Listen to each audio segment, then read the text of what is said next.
কুকর্ম আচরণাৎ সার সার্বত নির্গত ধুনা পদার্থ সংস্থিত ভূমৈ বীজ হীন তুষস্তথা।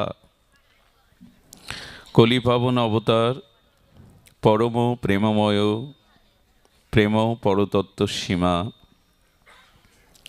রাসবিলাসের চরম পরিণতি প্রেম বিবর্ত বিলাস শ্রীমূর্তি নিখিল পরাৎপর ভক্তবৎসল অকরণ করুণা বরুণালয় সর্বজীবের আশ্রয় স্বরূপ সংকীর্তন পিতা ব্রজপ্রেম দাতা শ্রী শ্রী শচীনন্দন নদিয়া বিহারী গৌর হরি। প্রেম চিন্তামণি দাতা শিরোমণি পরম কারণিক পরম দয়াল অক্রোধ পরমানন্দ পতিত উদ্ধারণ পতিত তারণ দয়াল নিতাই চাঁদের মহা অনুকম্পায় শ্রী শ্রী গান্ধার্বিকা গিরিধারী রহৈতুকী করুণায় আজ এই ভাগবতীয় ভক্তিযজ্ঞে সুধাযজ্ঞে শুভারম্ভে অস্মাদীয় পরমারাধ্য গুরুপাদ পদ্মে পরাধ্য কোটি দণ্ডবৎ প্রণতি। সমাগত গৌরগত প্রাণ কথাপ্রেমিক শুদ্ধ ভক্তজন সাধুজন মহন্তজন শ্রদ্ধাশীলা ধর্মশীলা দেবীমূর্তি মাতৃগণ সকল ভক্তচরণে সশ্রদ্ধ দণ্ডবৎ প্রণতি। কুদ কর্ম আচরণাৎ সার সার্বত নির্গত অধুনা পদাত্তা সংস্থিত ভূমৈ বীজহীনস্তুষ যথা। সুধীজন, বর্তমান যে সময় আমরা অতিক্রান্ত করছি এই বর্তমান সময়ে আমাদের কুপ্রবৃত্তির দ্বারা কুকর্ম বা অধর্মের দ্বারা মানুষের সব কিছুই যেন সার শূন্য হয়ে গেছে। কেহ যদি ধানের খোসা যাকে তুষ নামে অভিহিত করা হয় সেই তুষের কাছ থেকে কেউ যদি চাউল বা তণ্ডুল প্রাপ্তির আশায় সারাদিন সেই তুষ প্রতিঘাত করে যে তার থেকে চাউল বা তণ্ডুল প্রাপ্ত হব, তার সময় শ্রম দুটোই বৃথা হয়, ব্যর্থ হয়। তেমনি আজ মানুষ যাগ যজ্ঞ ধর্ম অনুষ্ঠান অনেক কিছু হচ্ছে স্রোতের মতো বন্যার মতো, কিন্তু প্রকৃত সার এটি যেন শূন্য হতে চলেছে। সার বলতে যে বস্তুটি এটি মিলছে না। কথাটি আমার নয়, দেবর্ষিবাদ নারদের। ভাগবতে নারদ বলছেন কুকর্ম আচরণাৎ সারং সর্বত নির্গত অধুনা। অধুনা মানেই বর্তমানকালে সব কিছু হচ্ছে যাগ যজ্ঞ পূজা পার্বণ ভাগবত কথাদি, কিন্তু কোথায় যেন সেই তুষের মতো সার মিলছে না। পদার্থ সংস্থিতা ভূমৈ যথা তুষস্তথা, তুষের মতো। এর কারণ মানুষের অধর্ম কুকর্ম তমগুণ রজগুণের দ্বারা এতটাই বৃদ্ধি পেয়েছে যে এই রজগুণ তমগুণ এবং অধর্ম কুবৃত্তির দ্বারা আমরা অন্তরে প্রকৃত প্রেম ভক্তি শান্তি প্রাপ্ত হচ্ছি না। সার শূন্য একটি অসার অবস্থার মধ্যে দিয়ে চলছে, এটা দেবর্ষিপাদ নারদ বলছেন। এবং এই যে ভাগবত আপনারা এত ভক্তজন সুধীজন অনুরাগীজন এসেছেন, কত পথ শ্রান্ত ক্লান্ত হয়ে এই গভীর রাত পর্যন্ত বসেছেন ভূমিতে, কিন্তু এই ভাগবত শ্রবণ করে আপনাদের যদি আমি একটা মঙ্গল কল্যাণের শ্রেয় পথে কিছুটা এগিয়ে দেওয়ার প্রেরণা না দিতে পারি, তাহলে আমার এই আসনে বসাটাই অসার। একজন রথ যখন সারথি রূপে রথ পরিচালনা করে, তখন সারথির কর্তব্য হলো রথটাকে গন্তব্যস্থানে, লক্ষ্যস্থানে নিয়ে যাওয়া। সে যদি বিপথে যায় তবে সে সারথির ব্যর্থতা। তেমন এতগুলো মানুষ আপনারা এসেছেন ভাগবত কৃপা প্রাপ্তির আশায়, নিজের অনন্ত জন্মের স্বভাব সংশোধনের জন্য। এই ব্যাসপীঠে যিনি বসবেন তার যদি তজ্জাতীয় মহিমা, ভজন অনুভূতি, সাধন ক্ষমতা না থাকে যে আপনাদেরকে মঙ্গলের পথে কিছুটা এগিয়ে দেওয়ার, তাহলে এইখানে বসাটা তার জন্য বৃথা। তো এই জন্য আমার মতো মাদিস অধম বা বিষয়ী কীট আপনাদেরকে সারথি রূপে ভগবত চরণের দিকে এগিয়ে দিতে পারবে না। তার কারণ বিপ্রই ভাগবতী বার্তা গেহে গেহে জনে জনে, এই ব্যাসাসনে যারা বসেন তারা বিপ্র সমতুল্য। তাদের দৃষ্টি, চেতনা, সৃষ্টি সবই উন্নত, বিপ্রের মতো, শ্রেষ্ঠের মতো। আজ গৃহে গৃহে ভাগবত হচ্ছে, পাড়ায় পাড়ায়, গ্রামে নগরে শহরে ভাগবত হচ্ছে, কিন্তু কারিতা কন শোভেন কথা সারস্তত গত। দেবর্ষিবাদ নারদ বলছেন, না,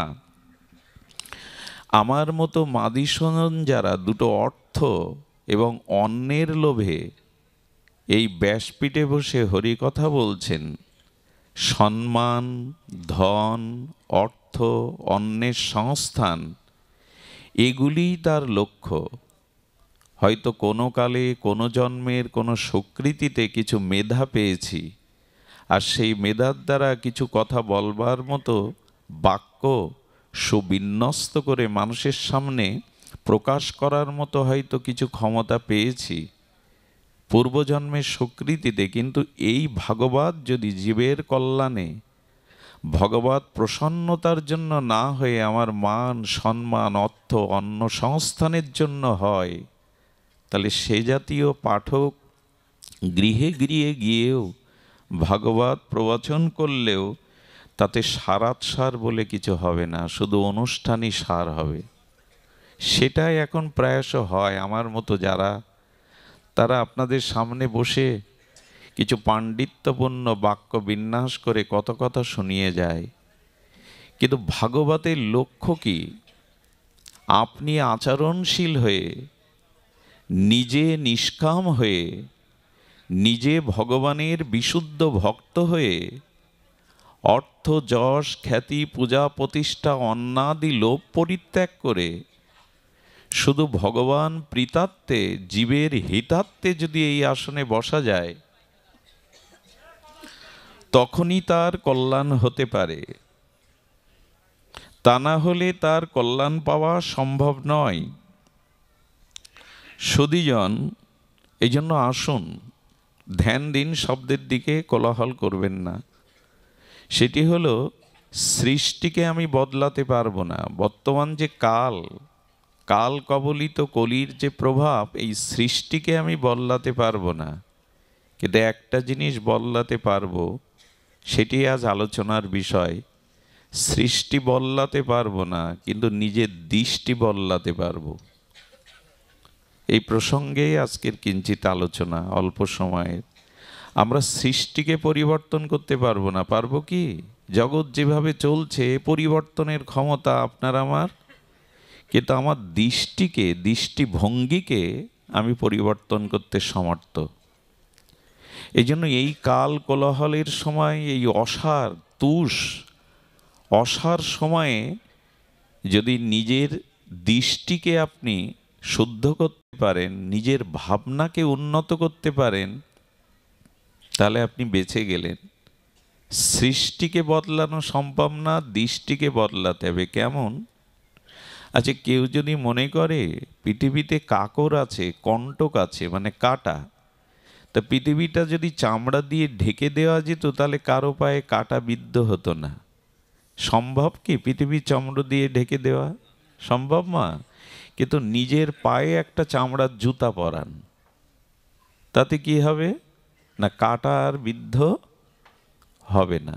এই জন্য আমি সৃষ্টিকে বদলাতে পারবো না, আমার দৃষ্টিভঙ্গিকে আমার ব্যবহারকে আমি বদলাতে পারবো, এটাই প্রয়োজন। এই কাল কবলিত কলির হাত থেকে আমরা কালকে আটকানো যায় না, কিন্তু আমার দৃষ্টিকে পরিবর্তনের একটি পূর্ণ বিবেক চেতনা আমি লাভ করতে পারি। আজই পারি, যদি হরি কথাতে আমার শ্রদ্ধা হয়, সাধু সঙ্গে আমার বিশ্বাস আসে, আমি পারবো। কারণ মানুষকে ভগবান দেখে প্রসন্ন হন, অন্য কোনো প্রাণীকে দেখে ভগবান এত প্রসন্ন হন না। কেন? মানুষের দিকে তাকিয়ে পরম ব্রহ্ম সচ্চিদানন্দ ভগবান বোঝেন এই মানুষেরই মধ্যে আমার প্রকাশ, শূকর কুকুরের মধ্যে, জীবজন্তুর মধ্যে আমার প্রকাশ নয়। আমারই স্বরূপ করে আমি মানুষকে পাঠিয়েছি, তাকে বিবেক দিয়েছি, বিচার দিয়েছি, সাধু শাস্ত্র দিয়েছি। ও নিশ্চয়ই আত্মজ্ঞান লাভ করে, ভগবত ভক্তি লাভ করে আমাকে প্রাপ্ত হবে। মানুষকে দেখলে ভগবানের এই আশা জাগে, অন্য কোনো প্রাণীকে দেখলে ভগবানের এই আশা জাগে না। যেন আপনার প্রতি ভগবানের অনেক প্রত্যাশা। আপনি মানুষের মতো মানুষ হবেন, আপনি মানবতাবাদী হবেন, মনুষ্যত্ববোধে জেগে উঠবেন, আপনি খাঁটি মানুষ হবেন এবং ভদ্র হওয়ার পরে আপনি ভক্ত হবেন।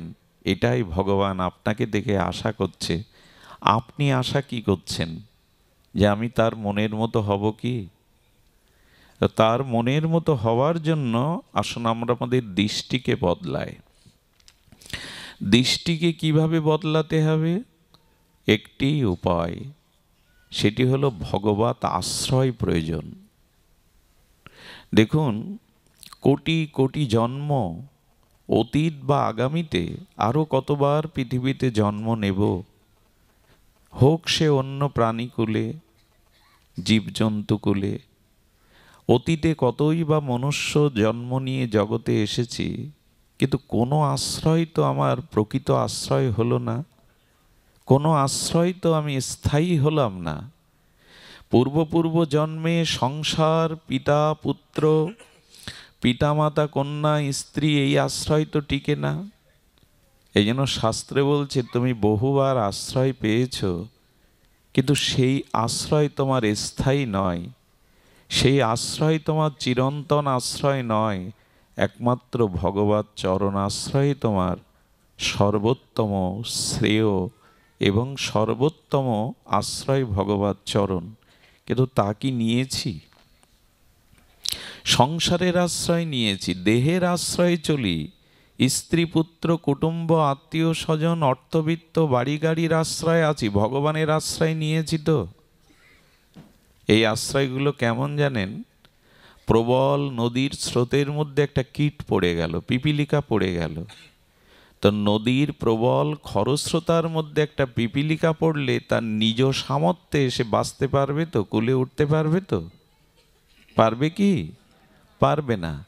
কেউ যদি কৃপা করে তাকে হাতে ধরে কুলে তুলে দেয়, তখনই এই স্রোতের থেকে, এই প্রতিকূল অবস্থা থেকে সে আশ্রয় পাবে।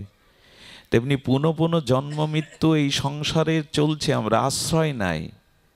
যদি ভগবত চরণ আশ্রয় করতে পারি, তখনই আমার একটা কুল হবে, আমার একটা গতি হবে। এর আগে আমার কোনো গতি নাই, আশ্রয় নাই। এই জন্য ভগবান বলছেন মামিকং শরণং ব্রজ, আমার চরণে শরণ নাও। আর কোথাও যদি আশ্রয় নাও, এটা টিকবে না। অনেক জন্ম নিয়েছ, অনেক পরিবারে পিতামাতা পেয়েছো, স্ত্রী পুত্র পেয়েছো, ধন সম্পদ বাড়ি পেয়েছো, ওটা টিকে থাকিনি। ও আশ্রয় তোমার চিরস্থায়ী নয়।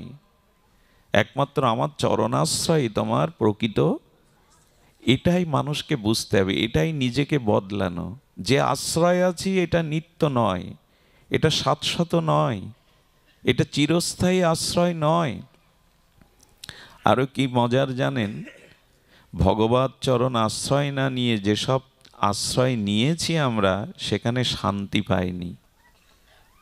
সংসারে আমরা যে আশ্রয়ে থাকি না কেন, ওখানে প্রশান্তি নাই, প্রকৃত শান্তি নাই। কিন্তু মজার কথা হলো, যেখানে মায়ার লাথি খাচ্ছি, দুঃখ কষ্ট জন্ম মৃত্যু কর্মফল ভোগ করছি, ঘুরে ফিরে ওই আশ্রয় যাব, অথচ ভগবানের চরণে যাব না। সংসার আজ পর্যন্ত সুখী করেছে কাকে? সংসারে চিরসুখী হয়েছে কে? সংসারে জন্ম মৃত্যু অভিশাপ থেকে মুক্তি পেয়েছে কে? কেউ পায়নি আজ পর্যন্ত। তো ভগবত চরণ আশ্রয় হলো আমাদের দৃষ্টিভঙ্গিকে বদলানো, আমাদের জীবনের, আমাদের আত্মোন্নয়ন, আমাদের আত্মকল্যাণের এটি একমাত্র শ্রেয় পন্থা। মামেকং শরণং ব্রজ, ভগবান বলছেন আমার চরণে শরণ নাও। এই শরণ মুখে বললেও বা শুনলেও হবে না, শরণ নেওয়ার জন্য চাই সাধু কৃপা, শরণ নেওয়ার জন্য চাই শ্রীগুরু বৈষ্ণব কৃপা। এদের করুণা, এদের কৃপা না হলে ভগবত চরণ আশ্রয় হবে না। ছোট্ট একটা দৃষ্টান্ত মনে পড়ল। এটি হলো শ্রী অঙ্গদজি নামের, আমাদের রাজস্থানে তিনি ছিলেন এক সেনাপতি, এক রাজার সেনাপতি। এনার নাম হলো শ্রী অঙ্গদজি। ভক্তমাল চরিত্রে আছে এটি, বিখ্যাত অমর গ্রন্থ নাভাজির ভক্তমাল চরিত্রে, ভক্তমাল মহাগ্রন্থে, অমর গ্রন্থে। তো এনার স্ত্রী ভগবতমুখী, কিন্তু উনি ভগবত বিমুখ।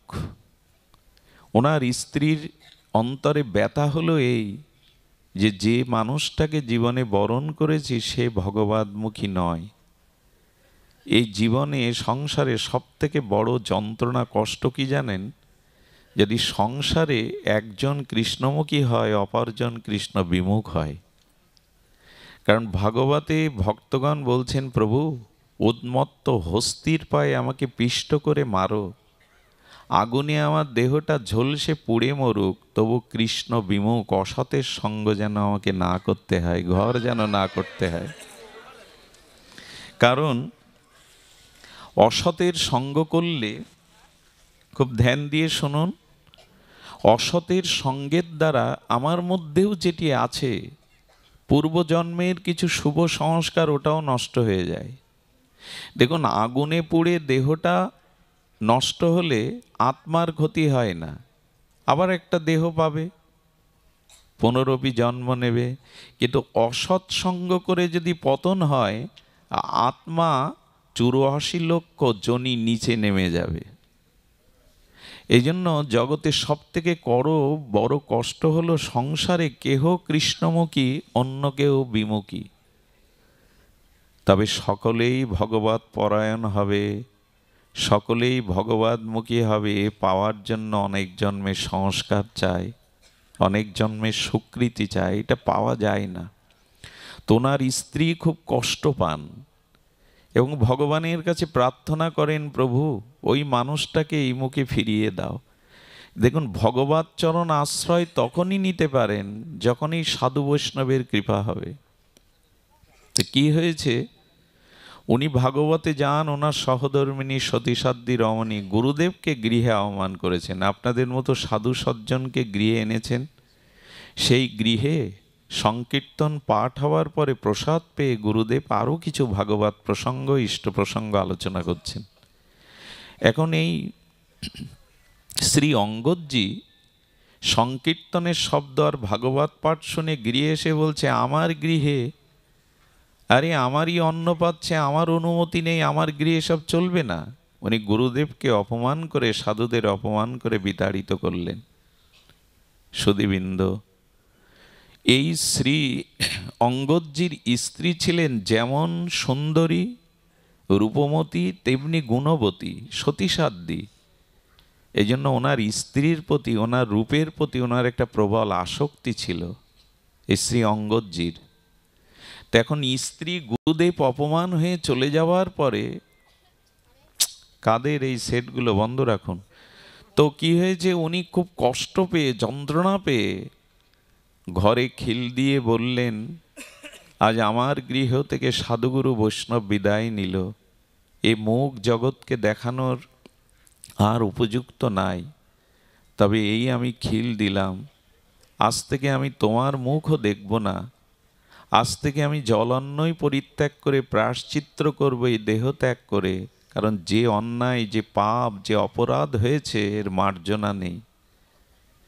যদি কখনো তুমি সাধুগুরুর চরণে ক্ষমা প্রার্থনা করে শরণ নাও, সেই দিন আশা করবে আমার মুখ দেখবার। ঘরে খিল দিয়ে উনি 3টে দিন জল অন্নবিহীন পড়ে কাঁদছিলেন।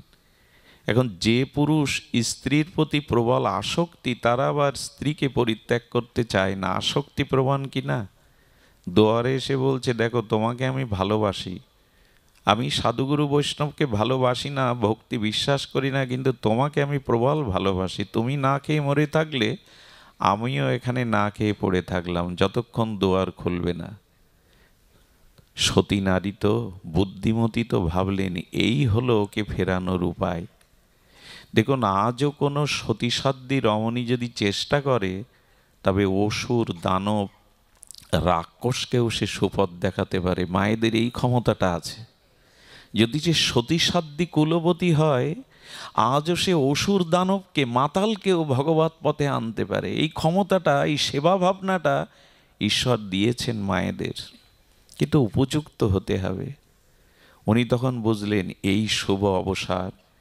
বললেন, আমি মুখ দেখাতে পারি, জলান্ন পেতে পারি, তোমাকে গুরুচরণ আশ্রয় করতে হবে। মোহগ্রস্ত ব্যক্তি মনে করলেন সত্যিই ভুল হয়েছে, গুরুদেবকে, সাধুদেরকে এভাবে অপমান করা ঠিক হয়নি। উনি প্রতিজ্ঞা করলেন, পরের দিন শ্রীগুরু আশ্রমে চলে গিয়ে গুরুদেবের চরণে ক্ষমা প্রার্থনা করে লুটিয়ে পড়লেন। সাধুগুরুর চরণধুলিতে দীক্ষার দ্বারা নবজন্ম হলো, নূতন চেতনার উদয় হলো। দীক্ষা মানেই তো দ্বিতীয় জন্ম, সংস্কার হয়ে গেল। তখন গুরুপতি, সাধুপতি তার প্রবল একটা আস্থা, বিশ্বাস এলো। সুধীজন, ঘরে ভগবান বিট্টলজি সেবা করতে লাগলেন। ওই দেশে আমাদের গোবিন্দজিকে, মাধবকে, আমাদের লালাকে, কৃষ্ণকে ওরা বিট্টল ভগবান বলে। সেই বিট্টলের পূজা করতে লাগলো, সাধুগুরুর সেবা করতে লাগলো। ওই যে দৃষ্টি বদলে গেল, বিচার বদলে গেল। রাজকার্য করে বটে, কিন্তু টান হলো ভগবত সেবায়, ভক্ত সেবায়, হরিকথায়। মানুষটা সৃষ্টি বদলানো না, কিন্তু দৃষ্টি বদলালো, নিজেকে বদলালো। এই সাধুগুরুর চরণ ছাড়া এটা হবে না। ভগবত ভক্তি পেতে গেলে, প্রেম ভক্তি পেতে গেলে শ্রীগুরু বৈষ্ণব সাধুর মহতের কৃপা ব্যতীত, তাদের চরণধুলিতে অভিষেক ব্যতীত কারো হয়নি, হবারও সম্ভাবনা নাই। উনি কি করলেন জানেন? মহারাষ্ট্রে দুর্ভিক্ষ দেখা দিল।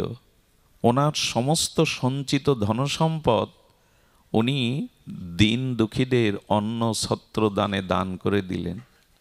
শেষে কি হলো জানেন? যখন আর নিজের নাই, তখন রাজকোষ থেকে, রাজাকে বললে দেবে না, মুসলিম সম্রাট তাকে বললে দেবে না, উনি ওইখান থেকে গোপনে মণিরত্ন নিয়ে দান করতে লাগলেন।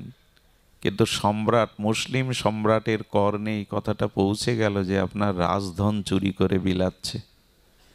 উনি 4 জনকে পাঠালেন, যাও ওকে বেঁধে নিয়ে এসো, আমি ওর মৃত্যুদণ্ড কার্যকর করব। সুধীজন, কি ঘটল জানেন? যখন 4 জন ওকে বেঁধে আনতে যাবে, তখন এই সতীসাধ্যী রমণী বলল, দাঁড়াও, ভগবানের উপাসনা থেকে, মন্দির থেকে বাইরে না এলে ওকে কেউ ছুঁতে পারবে না। বলে, এরা কি শুনবে এই 4 জন সেনা?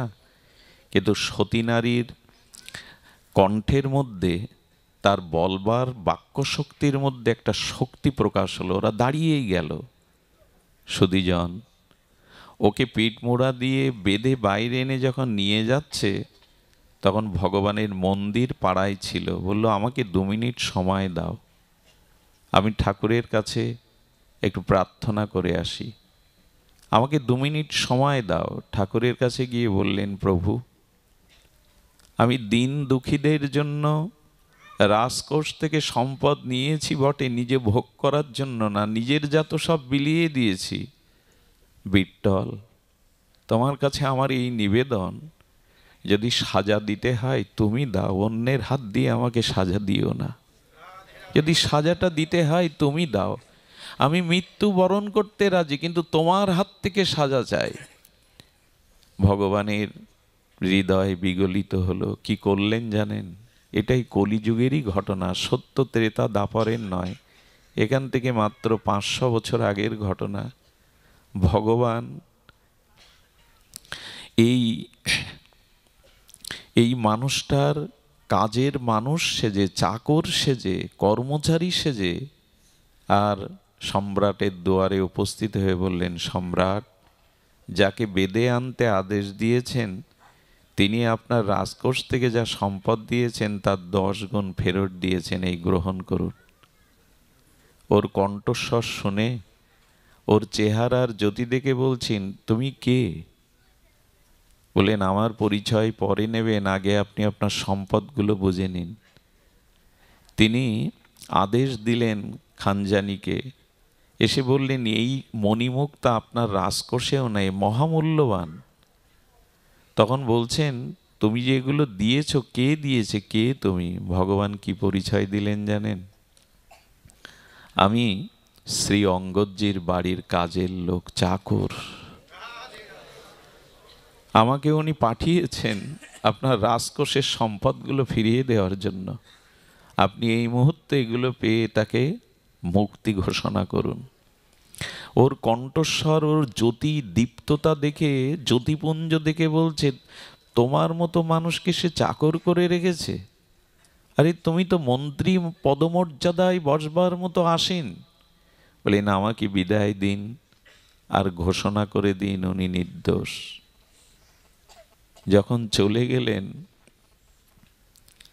উনি আসার পরে ওনার হাত খুলে দিয়ে বললেন, ভুল হয়েছে, তুমি যে লোকে দান করেছ আমি বুঝতে পারিনি, আমাকে ভুল বোঝানো হয়েছিল। তবে তুমি এই কাজের লোকটাকে কোথায় পেয়েছো, আর এই মণিমুক্তাও বা কোথায় পেয়েছো? বললেন, প্রভুর মন্দিরে ছুটে গিয়ে বললেন, প্রভু, কে তোমাকে এই দায়িত্ব দিয়েছে আমার চাকর সেজে ঋণ শোধ করবার? কে দিয়েছে তোমাকে এই আদেশ?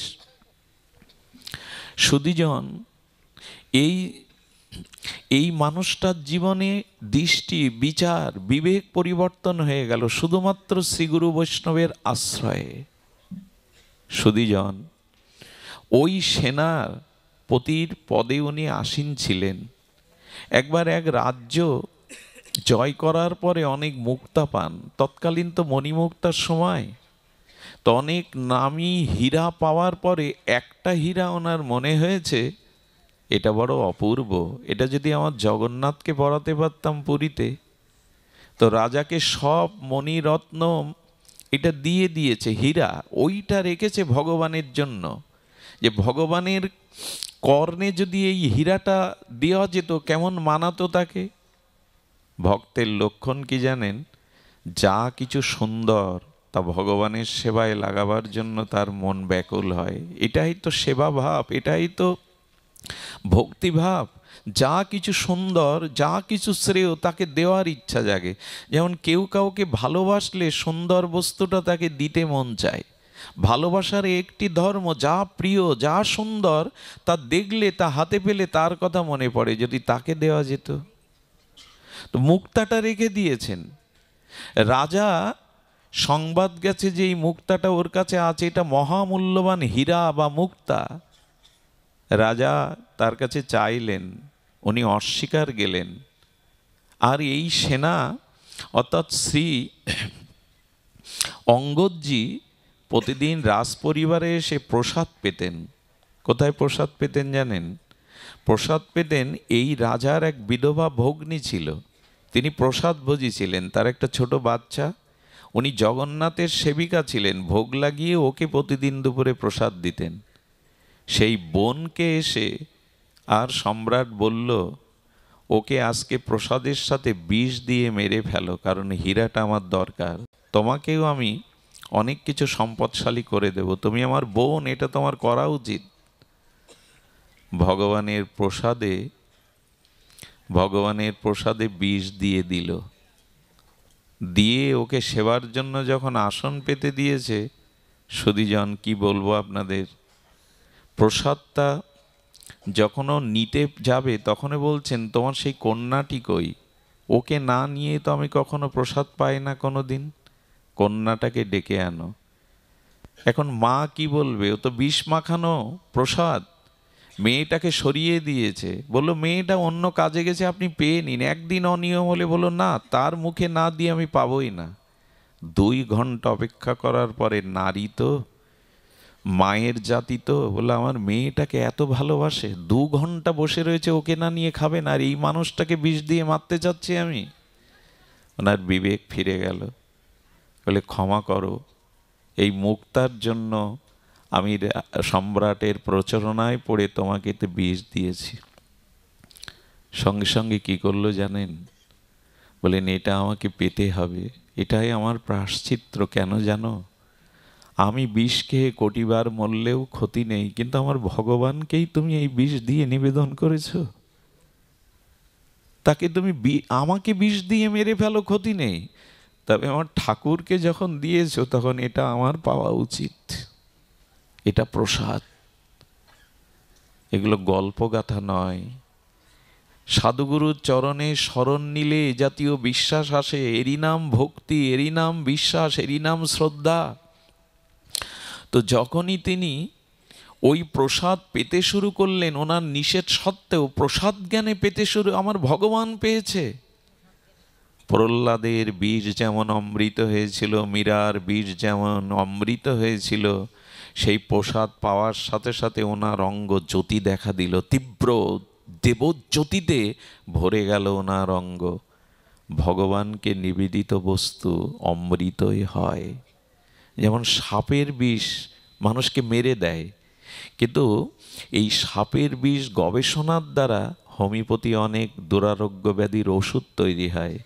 জগতের গবেষকগণ যদি সাপের বিষ গবেষণা করে ওষুধ করতে পারে, ভগবানকে নিবেদন করলে বিষ অমৃত হবে না, তাকে আর কথা হয়ে যায়।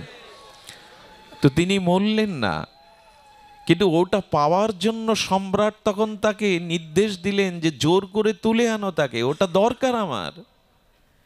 সেনারা যখন তুলে আনছেন তখন ও একটু ছল করে বলল আমি একটু স্নান করিনি। স্নান করে সরোবরে গিয়ে বললে ভগবান আমি এখানে তোমার কাছে যেতে পারছি না, আমার মনের অভিলাষ ছিল তোমাকে দেওয়া, যেতে পারছি না, তবে তুমি তো এখানে আসতে পারো, আমি তোমার কাছে হাত বাড়াতে পারছি না, তুমি তো আমার কাছে হাত বাড়াতে পারো।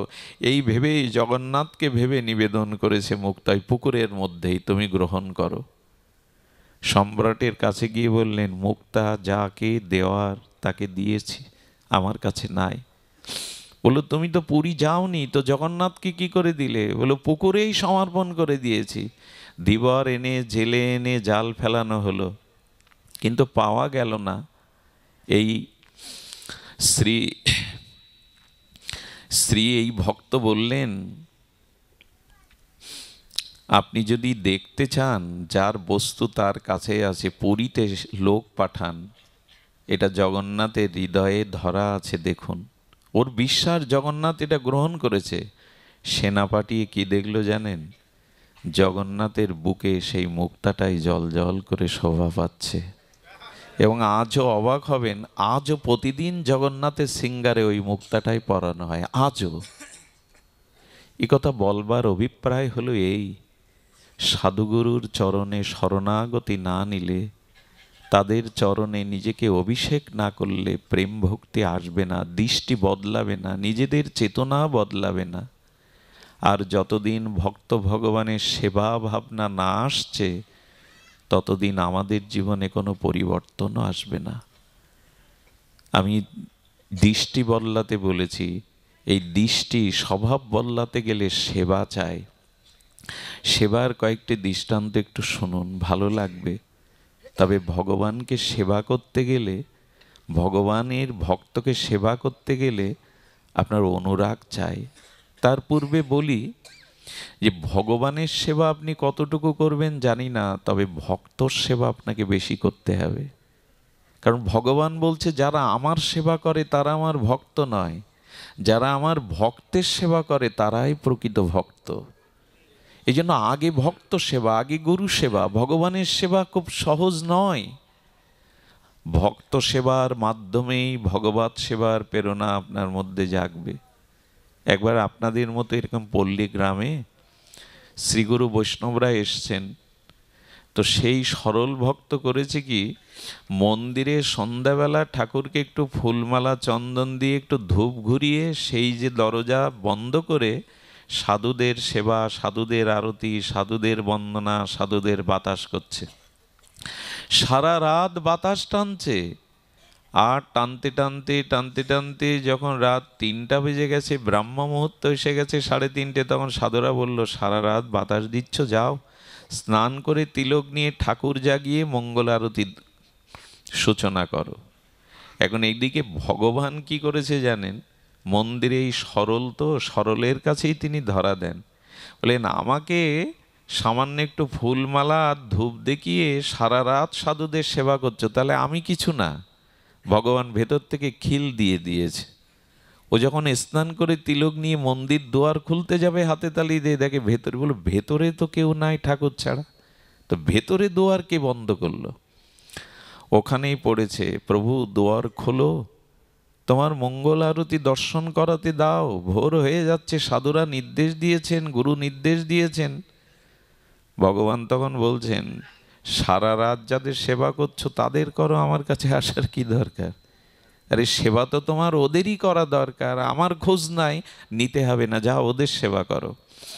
বারবার যখন বলছে, তখন ভগবানকেই শাসন করে কি বলছে জানেন, তুমি যতই রাগ করো, অনুরাগ দেখাও, আমি জানি তুমি ক্রোধ করলে, তুমি রাগ করলে, তুমি ছেড়ে দিলে সাধুরা আমাকে রক্ষা করতে পারবে, কিন্তু গুরু যদি রুষ্ট হয়, সাধু যদি রুষ্ট হয়, তুমিও আমাকে রক্ষা করতে পারবে না ঠাকুর। কারণ তুমি রুষ্ট হলে গুরুদেব আমাকে তুষ্ট করতে পারবে। এই জন্য তুমিই তো বলেছ, তুমি ব্রহ্মাকে বলেছ আমার সামনে ভোগ দিলে আমি দৃষ্টি দিয়ে ওটা প্রসাদ করে নেই, কিন্তু আমার বৈষ্ণবকে, আমার সাধুকে যে সেবা দেয়, আমি ওই সাধু বৈষ্ণবের জিহ্বায় বসে আস্বাদন করি। আমার সেবার থেকে ভক্ত সেবা বড়। তুমি জেদ করে পারবে না। আমি তো শাস্ত্র আজ্ঞা মেনেই সাধুদের সেবা করছি। ভগবান দুয়ার খুলে দিয়ে বললেন, আমি তোমাকে পরীক্ষা করছিলাম যে সাধু সেবা, বৈষ্ণব সেবায় তোমার কতটা অনুরাগ এসেছে। সুধীবৃন্দ, আমার বলবার অভিপ্রায় এই, দেখুন ভগবানকে যারা সেবা করেন অথচ ভক্ত সাধুগুরু বৈষ্ণবের দিকে দৃষ্টি নাই, এ সেবা ভগবান গ্রহণ করেন না। ভক্তরূপে স্বীকৃত পেতে গেলে আগে মানুষের সেবা, ভক্তের সেবা করতে হবে, তবে ভগবান প্রসন্ন হবেন। সুধীজন, দেখুন সেবা করতে গেলে কিছুটা দক্ষতার দরকার, যোগ্যতার সাথে দক্ষতার দরকার। শব্দটি আবার বলি, ভগবানের সেবা করবেন তাতে করে একটু দক্ষতা দরকার। সেবক সবাই হতে পারে না, সেবা করা খুব কঠিন কাজ। সেবা সকলেই, আমি গতকাল কোনো একটা অনুষ্ঠানে বলছিলাম, আজ আমার বাড়িতে ভক্তবৃন্দ আসবে, তাই আমি কি করেছি জানেন, রাধা মাধবের মন্দিরে 500 পাওয়ারের একটা মার্কারি বাল্ব জ্বালিয়ে দিয়েছি ঠাকুরের মাথার ওপরে। কেন জানেন? ওই আলোতে ঠাকুর ঘর ভরে যাবে, ঠাকুরকে ভালো দেখাবে। আচ্ছা বলুন তো, আপনার মাথার উপরে কেউ যদি 500 পাওয়ারের বাল্ব 2 ঘন্টা জ্বালিয়ে রাখে, আপনি মাথা করে পড়ে যাবেন। এইটুকু বোধ থাকতে হয়, উনি পাথর না, উনি আমার ইষ্ট, উনি আমার প্রাণের দেবতা, ওনার মাথায় তাপ লাগছে, ওখানে হালকা কোনো নীল আলো দিতে হয়, স্নিগ্ধ, যাতে তার সুখ হয়। লোক দেখানো সেবা না, তাকে আনন্দ দেওয়ার নাম সেবা। আমার বাড়িতে আজ অনুষ্ঠান হবে, আমি কি করলাম জানেন, বাড়িতে দামি কাপড় পোশাক যা ছিল তাই ঠাকুরকে পরালাম। ঠাকুরকে ওই দিন স্নান করি, অভিষেক করি, শৃঙ্গার করলাম। কেন জানেন? যে আচ্ছা, ওটা কি ঠাকুরকে সাজানো হলো না আপনাদের দেখানোর জন্য সাজানো হলো? অন্য দিন তাকে আমি সুন্দর পোশাকে শৃঙ্গার করি না, আজ করলাম কেন? যে আপনারা আমার গৃহে আসবেন, এসে দেখবেন আমি ঠাকুরকে কত যত্ন করি, কত শৃঙ্গার করি। এটা কি ভগবানকে আনন্দ দেওয়ার জন্য না দর্শকদের মন মাতানোর জন্য? এগুলো সেবা না, এগুলো সেবা না। সেবা মানে কি? সেবা মানে সুখ বিধান করা। আমার দ্বারা প্রভু সুখ পাচ্ছেন তো, আমার দ্বারা প্রভু আনন্দ পাচ্ছেন তো, আর এই ভাবই আনন্দ দিতে পারে ভগবানকে, বস্তু না। যদি বস্তু ভগবানকে আনন্দ দিতে পারত, আপনাদের সকলের জানা আছে, বিদুর এসে তার স্ত্রীকে বলছে, কি করছো তুমি?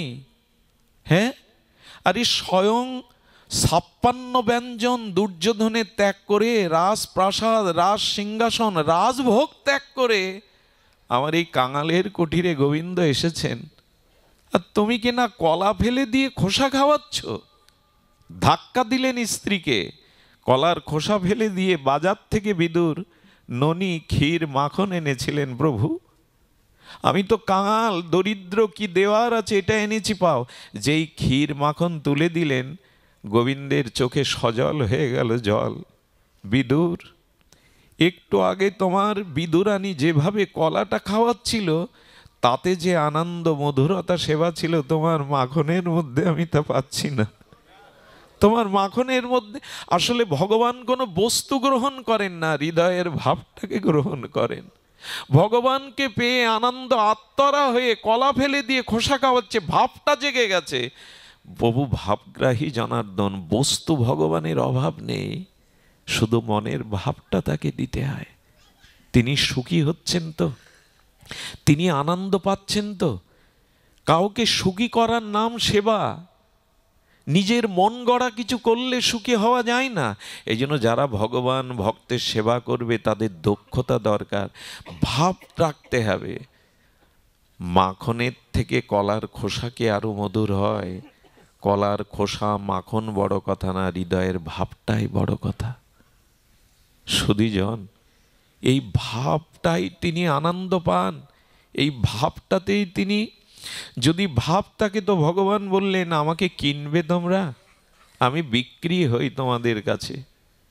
কি করে? তুলসী দল মাত্রেন জলস্য চুলুকেন। কেউ যদি একটা তুলসী পাতা আর 1 গন্ডুল জল চোখের জলে দিয়ে বলে, গোবিন্দ আমি তোমার, এইটুকুই যদি ভাব দিয়ে বলে, গোবিন্দ বলেন, আমি তার কাছে বিক্রি হয়ে যাই চিরদিনের মতো। 1 গন্ডুর জলে একটা তুলসী দল যদি দিয়ে বলে, প্রভু আমি তোমার, কৃষ্ণ আমি তোমার, তো উনি তার কাছে নিজেকে বিক্রয় করে দেন, আত্মবিক্রয় করে দেন। ভাব চাই। বড় অনুষ্ঠান, বড় আয়োজন, বড় উপচার, এগুলি ভগবানে কাকে কি দিয়ে খুশি করছেন? অনন্ত বিশ্ব ব্রহ্মাণ্ডের যিনি কুল মালিক, তাকে কি দেবেন আপনি? বলেন তোমার ভাবটুকু দাও। এই ভাবেরই তো এখন অভাব। লোক দেখানো, বাহ্যিক আড়ম্বর আমাদের। সুধীজন, এই জন্য ভেতরের ভাব রাখুন যে তিনি আনন্দ পাচ্ছেন তো। এই দেখুন সেবার কি যোগ্যতা দরকার, খুব ধ্যান দিয়ে শুনুন। রামচন্দ্র মা জানকী বসে আছে অযোধ্যাতে। রাম ভগবান জগৎলক্ষ্মী জানকীকে বলছে, জানো হনুমানই আমার শ্রেষ্ঠ সেবক, আমাকেই সে পরাকাষ্ঠা রূপে, আমারই সেবক সে। সীতামা বলছেন, প্রভু না, হনুমান প্রকৃষ্ট রূপে সে আমারই সেবক। লক্ষ্য করুন কথাটি খুব সেবক হতে গেলে তাকে কিরকম ভাব বা যোগ্যতা দরকার। এখন দুজনে তর্ক দিয়েছে। রঘুপতি রাজীবলোচন রামচন্দ্র আর জগৎলক্ষ্মী মা জানকী বললেন, হনুমান আমার একনিষ্ঠ সেবক। সীতামা বলছে আমার একনিষ্ঠ সেবক। হনুমান সরজু থেকে ধ্যান করে প্রভুর চরণে প্রণাম করতে এসছে। রামচন্দ্র উঠে দাঁড়িয়ে বলছে, হনুমান তুমি বজ্রকণ্ঠে বলো যে তুমি আমার একনিষ্ঠ সেবক। এই দেখুন, সেবক হতে গেলে কি জ্ঞান দরকার, দক্ষতা দরকার। হনুমান তখন বলছেন, প্রভু তো এই প্রশ্ন কখনো তোলে না যে আমি তার একান্ত সেবক। আজ তুলছে মানে মায়ের সাথে তার কোনো ঘটনা ঘটেছে। এই প্রখর দূরদৃষ্টি থাকতে হবে। কি হনুমান শুনতে পাচ্ছ না? তুমি বজ্রকণ্ঠে বলো যে তুমি আমার একান্ত পরাকাষ্ঠা সেবক। প্রভু আশা করেছিলেন হনুমান তো তাই বলবে, আমি রাম সেবক, ওই জন্যই তো এসেছেন। হনুমান বলছেন, আমি তোমার সেবক নই। সীতামার তখন আনন্দ ধরে না। সীতামা উঠে দাঁড়িয়ে বলছে, তাহলে হনুমান তুমি জানিয়ে দাও তোমার প্রভুকে তুমি আমার একান্ত সেবক। হনুমান আবার বলছে, দুইজন একসাথে দাঁড়িয়েছে, সীতারাম বলছে, তাহলে তুমি আমাদের কারো একান্ত সেবক নয় তো কার সেবক তুমি? বলো, খুলে বলো।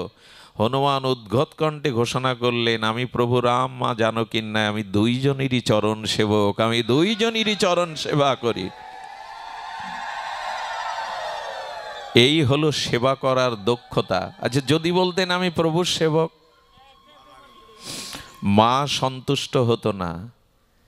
এই জন্য সেবা করতে গিয়ে দৃষ্টি দিতে হবে, দৃষ্টি দিতে হবে যে সেবার সময় মনোদৃষ্টি দিতে হবে, যাকে সেবা দিচ্ছি তিনি সুখী হচ্ছেন কিনা, তিনি আনন্দ পাচ্ছেন কিনা। হনুমানের কথা কি বলবো, তবে এলো যখন প্রসঙ্গ শুনুন, সেবা কাকে বলে।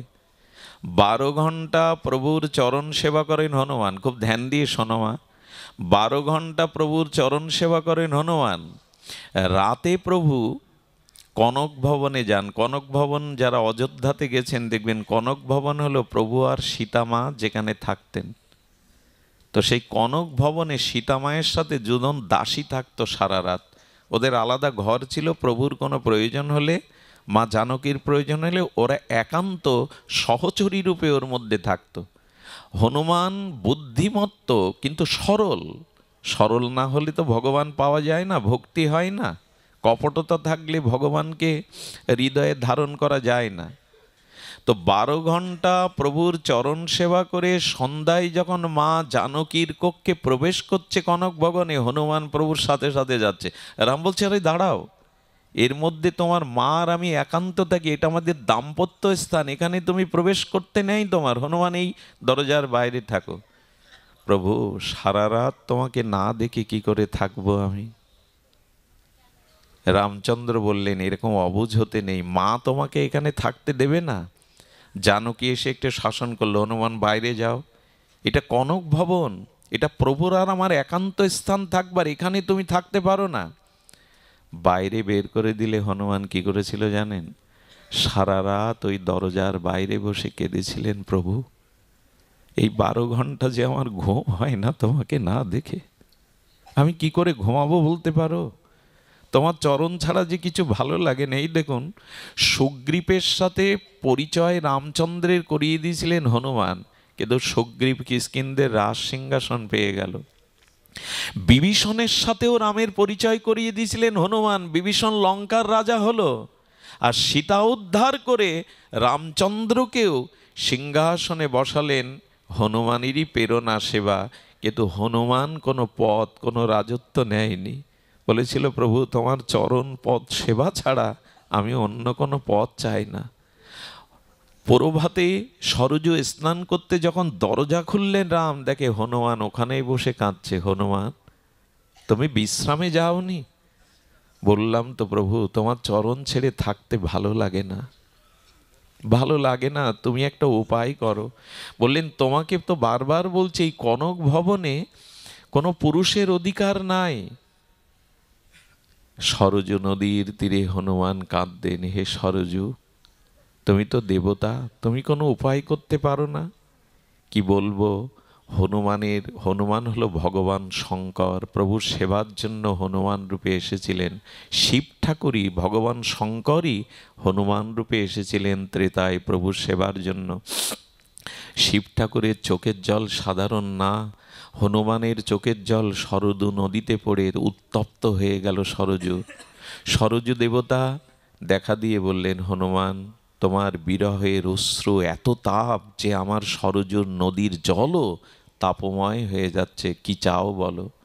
বলেন, যাতে আমি রাত্রেও প্রভুর দুয়ারে পড়ে থাকতে পারি, সেবা করতে পারি, আমাকে সেই বর দিন। বললেন, চলে যাও, দিনের 12 ঘন্টা তুমি হনুমান রূপে থাকবে, আর রাতের 12 ঘন্টা তুমি চম্পক মঞ্জুরি সখী হয়ে মা জানকী সহচরী হয়ে কনক ভবনের মধ্যে থাকবে। এই হলো সেবা ভাবনা। দিনেও রাতেও ওই মঞ্জুরি হয়ে তিনি চম্পক মঞ্জুরি হয়ে ওর মধ্যেই থাকতেন। সুধীজন, সেবার আরেকটি দৃষ্টান্ত বলি আপনাদের। আমাদের গিরি গোবর্ধনে শ্রীধাম বৃন্দাবনে শ্রীনাথজির সেবক ছিলেন কৃষ্ণদাস।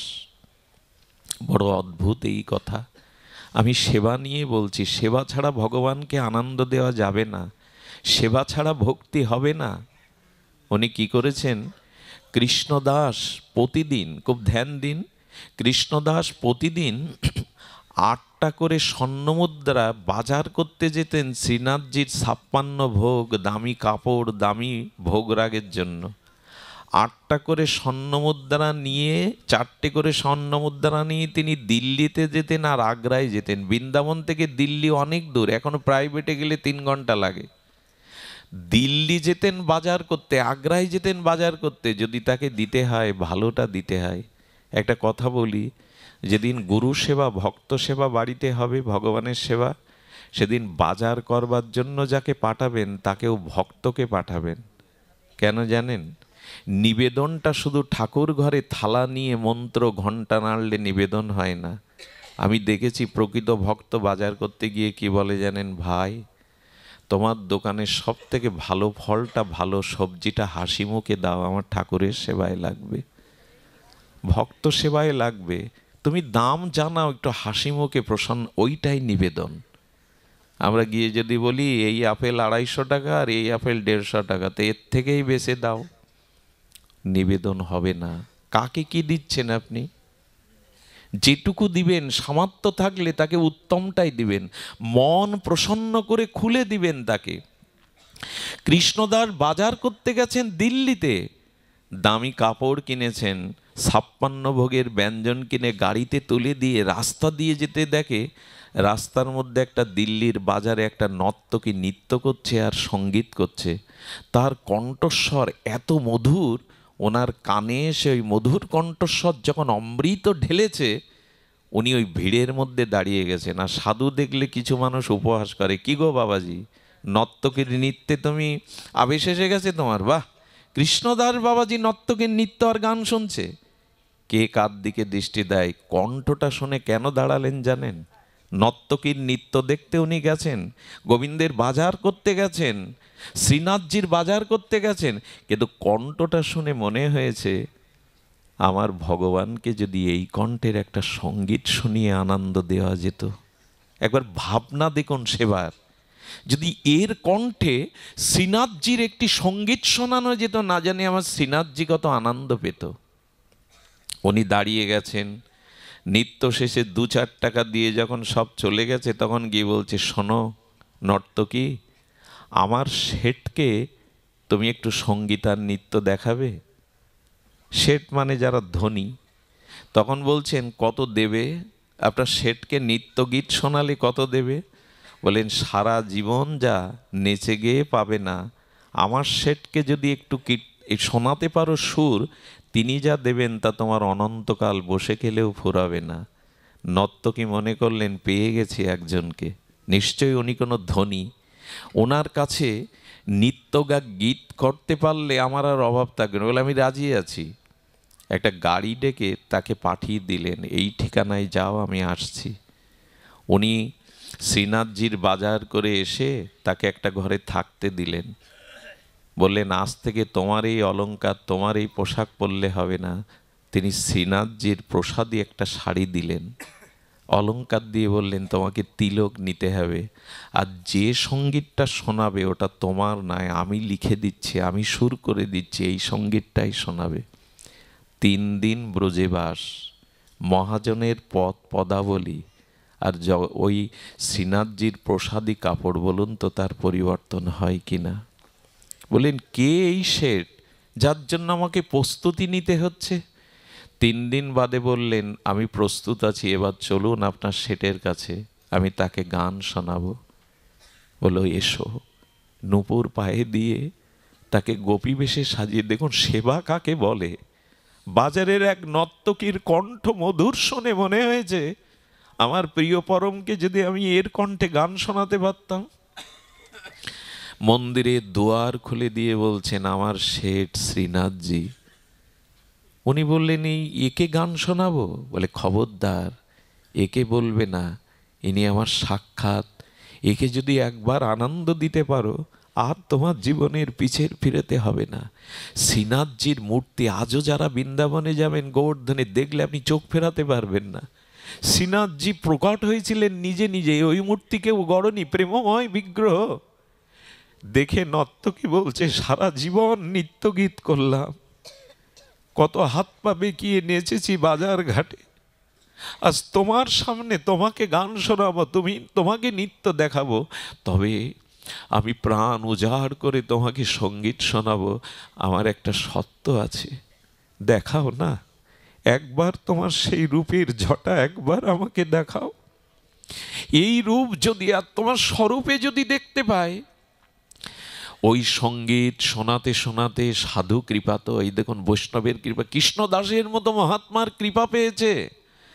ওই সঙ্গীত গাইতে গাইতে ভগবান প্রসন্ন। ভগবান যে কার প্রতি, কখন আপনি ভজন করছেন বলেই যে আপনার প্রতি প্রসন্ন হবে এমন না, কার প্রতি যে উনি কখন প্রসন্ন হয়ে যান, এক ঝলক বিজুরি চমকিতের মতো সচ্চিদানন্দ প্রেমময় রূপ দেখিয়ে দিলেন এই নর্তকীকে। যেই দেখলেন উনি চৌকাঠের ওপর মাথা রেখে পড়ে গেলেন, প্রভু এ কি অপরূপ রূপ তোমার। তবে শোনো, তুমি যে আমাকে কৃপা করে দর্শন দিলে এই অপরূপ মনোহর রূপে, তোমাকে আমি কি দেব? পাপ ছাড়া তোমার হৃদয়ে কিছু নেই। তবে একটা জিনিস তোমাকে দেওয়ার আছে, যে জিনিসটা খুব মূল্যবান, সেটা হলো আমার প্রাণ। যখন তোমাকে দেখেছি, প্রাণ ছাড়া তো দেহের মূল্যবান কিছু নেই। চৌকাঠে মাথা রেখেই তার শ্রীনাথজিকে প্রাণ দিয়ে ওখানেই দেহ ত্যাগ করলেন নর্তকী। একে বলে সেবা, কৃষ্ণদাসের একে বলে সেবা। সেবা যদি না, শুনুন, সেবা ছাড়া প্রেম নাই, সেবা ছাড়া ধর্ম নাই। সেবা চাই, সেবাই ধর্ম। আমরা সেবা নিতে শিখেছি, সেবা করতে শিখেনি।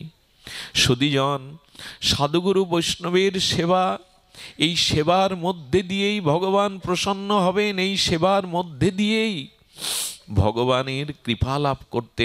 আর সেবা মানে কিন্তু আমি কয়েকবার উচ্চারণ করেছি, ভগবানকে সুখ দেওয়া, তাকে আনন্দ দেওয়া, তাকে সুখ দেওয়ার নামই হলো সেবা। দেখুন, সেবা আপনি ভজন দিয়েও করতে পারেন, ভজন দিয়েও আপনি সেবা করতে পারেন। কেমন জানেন?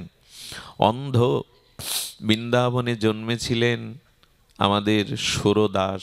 অন্ধ সুরদাসের কথা যারা ভক্ত জীবনী পড়েছেন, ভক্তমাল গ্রন্থ পড়েছেন জানেন।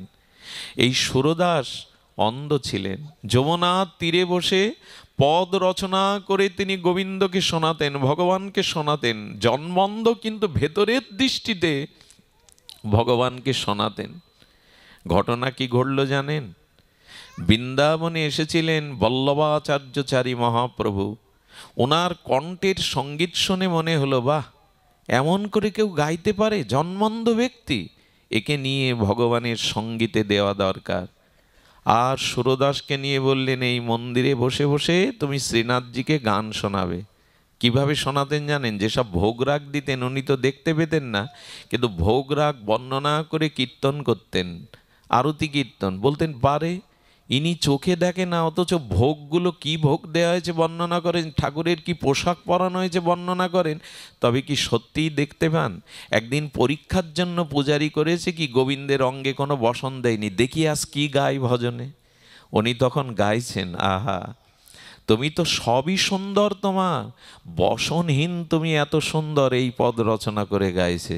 জড়িয়ে ধরেছে পূজারি, তুমি তো চোখে দেখো না, তো আমি পোশাক পরাইনি জানলে কি করে?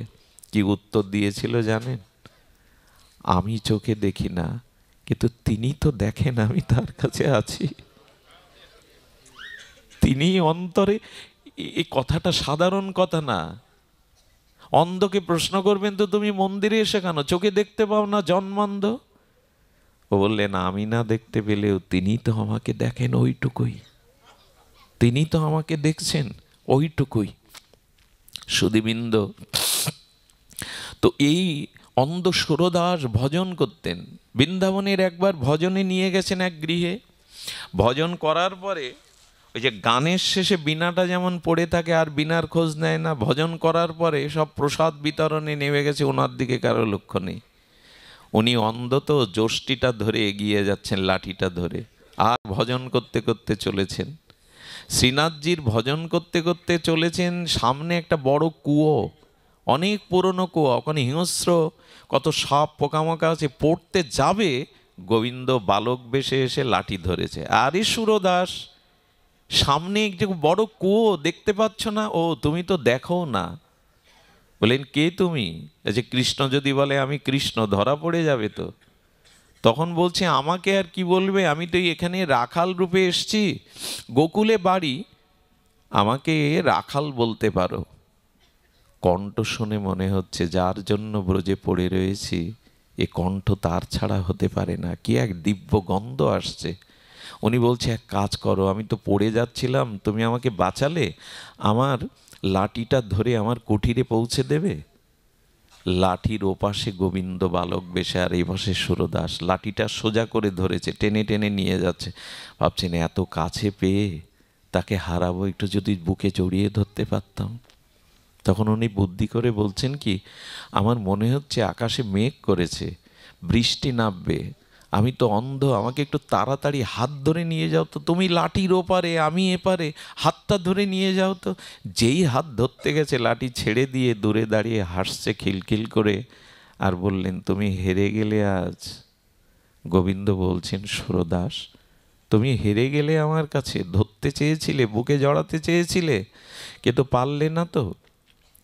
সুরদাসের অন্ধ হলে কে হবে, মুখে হাসি ফুটে বললেন আমি হারিনি, তুমিই হেরেছ, আমি জিতেছি, আমি জিতেছি। বলে কি করে জিতলে? আমি তো তোমাকে ফাঁকি দিয়ে দূরে সরে এলাম। সুরদাস কি বলেছিল জানো মা, আমি জন্মন্ধ, আমি বৃদ্ধ, আর তুমি নিত্য কিশোর, লাঠি ছাড়িয়ে যাওয়াটা তোমার জিত না। তবে শোনো কেন তুমি হেরেছ, আমার হৃদয় জুড়ে তুমি আছো, হৃদয় থেকে চলে যাও দেখি।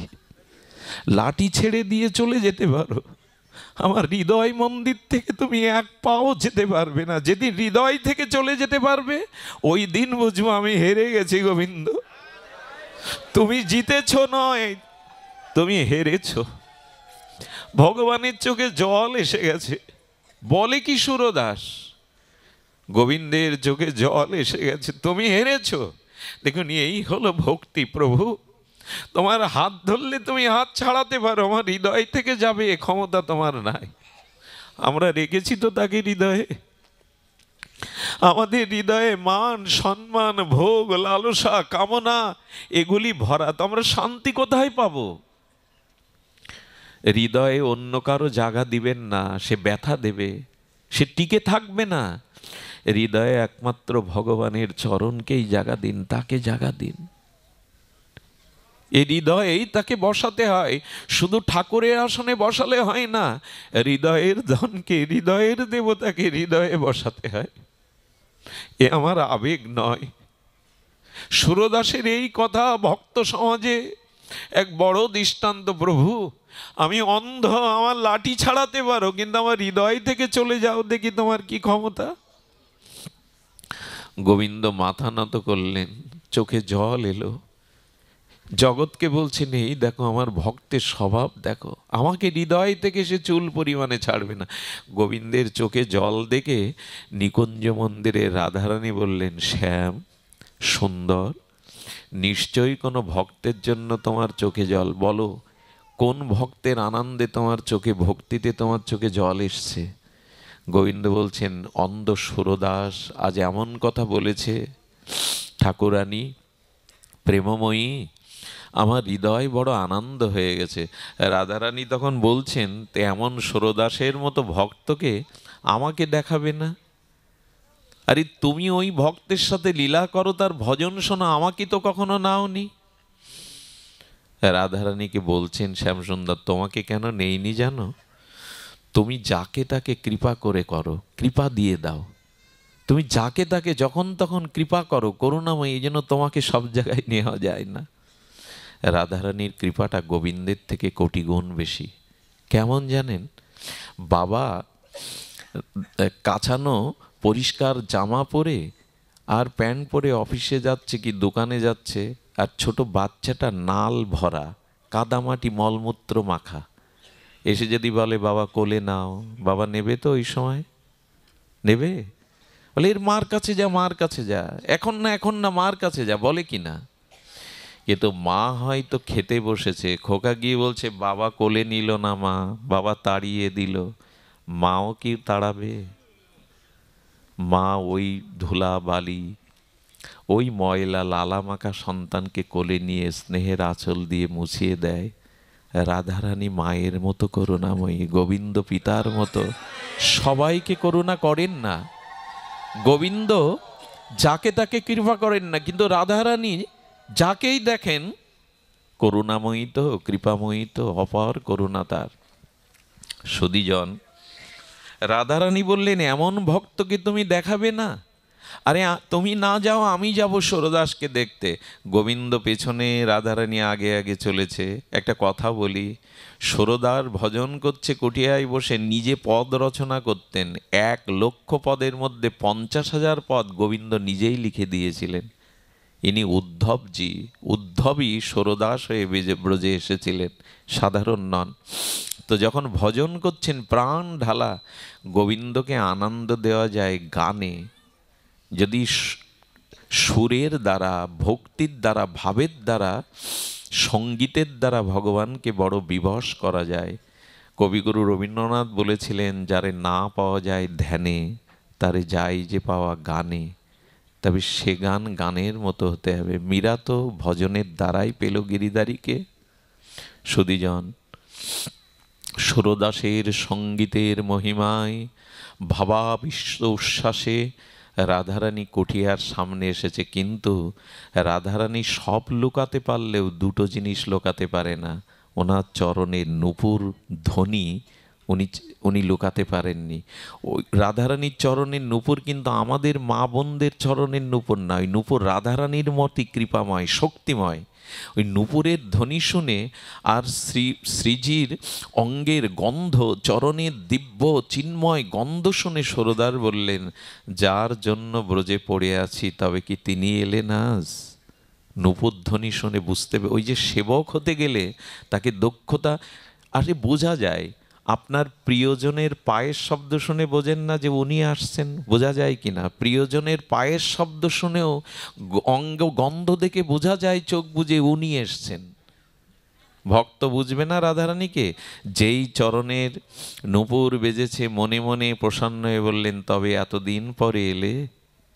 হে করুণাময়ী, হে রাসেশ্বরী, হে কৃপাময়ী, এতদিন পর তোমার কৃপা হলো। সুধীজন, রাধারানীকে ভজন শোনাচ্ছে, রাধারানী বিবশ হয়ে শুনছেন। শুনতে শুনতে সুরদাসের মনে চেয়েছে, ওরে সুরদাস, তোর কুটিরের সামনে আজ কে দাঁড়িয়ে দেখ। গোবিন্দও যার চরণ দোকানা বুকে নিয়ে দেহি পদপল্লব মোদরম বলে মাথায় ধারণ করেন, সেই চরণ আজ তোর কুঠিয়ার।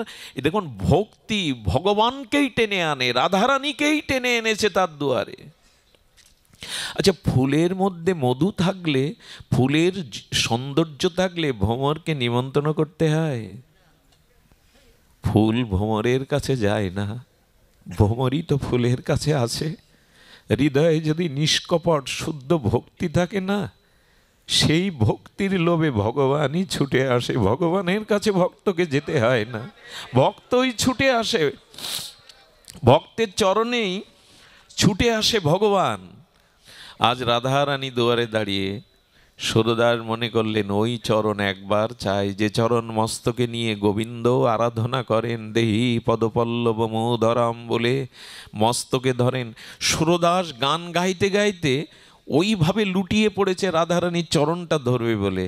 চরণ ধরেছে বলে, তবে নূপুরটা হাতের মধ্যে রাধারানী ইচ্ছা করেই চরণটা ছাড়িয়ে নিয়েছেন। যেই ছাড়িয়ে নিয়েছেন, সুরদাস নূপুরটা হাতে পেয়েই বুকে জড়িয়ে ধরে প্রেমাবেশে অষ্টসাত্ত্বিক বিকার এসে গেল। রাধারানীর চরণের নূপুর রাধারানীরই কৃপা শক্তি, উনি প্রেমে বিবশ হয়ে গেলেন। রাধারানী ক্ষীণকণ্ঠে বললেন, বাবা নূপুরটা দাও, আমি বসন্ত রাসে নৃত্য করতে যাব, নূপুরটা দাও। বলে, নূপুর যে তোমার তা আমি বুঝবো কি করে? আমি তো অন্ধ। যদি আর কেউ এসে বলে বাবা নূপুরটা আমার, সেবা করতে গেলে, ভগবানকে পেতে গেলে না, এই নূপুরটা নূপুরটা রাধারানী বললেন, কি করে প্রমাণ করি নূপুর আমার? তো চোখ নাই। তখন বলছে, বাবা নূপুরটা আমারই। বলে প্রমাণ দাও। বলে তাহলে তুমি দেখো। রাধারানীর কোমল হস্ত করপল্লব, চোখে হাত বুলিয়ে দিলেই সুরদাস দৃষ্টি পেলেন। বাম চরণে তাকিয়ে দেখে, উনি তো জানিনি এই নূপুর রাধারানীর। চরণটা দেখেই বলেছে, হ্যাঁ এটিতে তোমার নূপুর। বলো দাও। বলে এত কাছে যখন এসেছো হাত বাড়িয়েছো কেন? চরণটা বাড়িয়ে দাও না, চরণে নূপুরটা পরিয়ে দিই। এত কৃপা করতে যখন এলে, চরণে নূপুরটা পরিয়ে দেওয়ার পরে বলছেন, সুরদাস আমার কাছে কিছু চাও। আমাকে দর্শন পেলে তাকে কিছু দেওয়ার ইচ্ছা জাগে, কিছু চাও। সুরদাস বললেন, ঠাকুরানী তোমার চরণ পেয়েছি, বাকি তো কিছু নাই। তবে যদি কিছু দিতে চাও আমাকে আবার অন্ধ করে দাও।